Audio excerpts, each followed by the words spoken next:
ആടിയും പാടിയും പെരിന്തൽമണ്ണ KMT സിൽക്സിലെ ഓണാഘോഷം. ഒന്നിച്ചോണം നല്ലോണം എന്ന പേരിൽ സംഘടിപ്പിച്ച പരിപാടി വർണ്ണാഭമായി.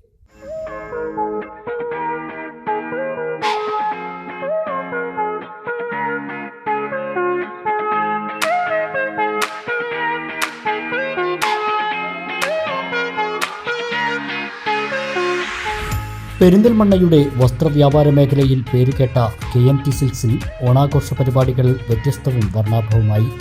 ബുധനാഴ്ച രാവിലെ പെരിന്തൽമണ്ണ KMT സിൽക്സ് ഷോറൂമിൽ വെച്ചാണ് ഓണാഘോഷ പരിപാടികൾ അരങ്ങേറിയത്. KMT silks managing director Malik KMT ആശംസകൾ നേർന്ന് സംസാരിച്ചു. നമുക്ക് ലോകത്ത് എവിടെയും കാണാൻ പറ്റാത്ത അത്രയും നല്ലൊരു ആഘോഷമാണ് ഓണം. ജന്മം, ഭാഷ, ദേശം, മതം, ഇതിലെല്ലാം ഉപരി നമ്മളെല്ലാവരും ഒരുമിച്ച് ആഘോഷിക്കുന്ന ഒരാഘോഷമാണ് ഓണം. നമ്മളെല്ലാവരുടെയും ഐക്യത്തിൻ്റെ ആഘോഷമാണ് ഓണം. അപ്പോൾ ഇക്കൊല്ലവും നമ്മളെ KMT സിൽക്സിൻ്റെ ഓണാഘോഷം നമ്മൾ ആരംഭിക്കുകയാണ്. നിങ്ങളുടെ എല്ലാവരുടെയും ഡാൻസും പാട്ടും കാണാൻ ഞങ്ങളെല്ലാവരും വളരെ ആഗ്രഹത്തോടെ വന്നിരിക്കുകയാണ്. ഒരിക്കൽ കൂടെ എല്ലാവർക്കും ഹൃദയമായ ഓണാശംസകൾ നേർന്നുകൊണ്ട് ഓണാഘോഷത്തിന്റെ ഭാഗമായി KMT സിൽക്സിൽ വമ്പൻ ഓഫറുകളും വിലക്കുറവും സമ്മാനങ്ങളുമാണ് ഒരുക്കിയിട്ടുള്ളത്. 1000 രൂപയ്ക്ക് മുകളിലുള്ള പർച്ചേസുകൾക്കൊപ്പം ഓരോ ആഴ്ചയും നറുക്കെടുപ്പിലൂടെ അത്യുന്നത സമ്മാനങ്ങളും, ഒന്നെടുത്താൽ മറ്റൊന്ന് ലഭിക്കുന്ന ഓണക്കോടി ഓഫറും ഒരുക്കിയിട്ടുണ്ട്. കസവ്, പ്രിന്റ്, ഫ്ലോറൽ പാറ്റേൺ തുടങ്ങിയ എല്ലാ വെറൈറ്റികളിലുമുള്ള ഓണം കളക്ഷനുകളും ഒരുക്കിയിട്ടുണ്ട്. ഒരു സ്റ്റേജാണ് ഓണം നമ്മളുടെ എല്ലാവരുടെ ആഘോഷമാണ്. അപ്പോൾ അതിൻ്റെ ഭാഗമായിട്ട് KMT സിൽക്സ് പല പരിപാടികളും നടക്കുന്നുണ്ട്. കസ്റ്റമേഴ്സിന് പല ഓഫേഴ്സും പല സമ്മാനങ്ങളും KMT സിൽക്സിൻ്റെ ഭാഗമായിട്ട് കൊടുക്കുന്നുണ്ട്. അപ്പോൾ എല്ലാവരും ഈ ഓണം വളരെ നല്ല രീതിയിൽ ആഘോഷിക്കുക. KMT സിൽക്സിൽ വന്ന് പർച്ചേസ് ചെയ്യുക. ഒരിക്കൽ കൂടി KMT സിൽക്സിൻ്റെയും എൻ്റെയും ഓണാശംസകൾ.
Show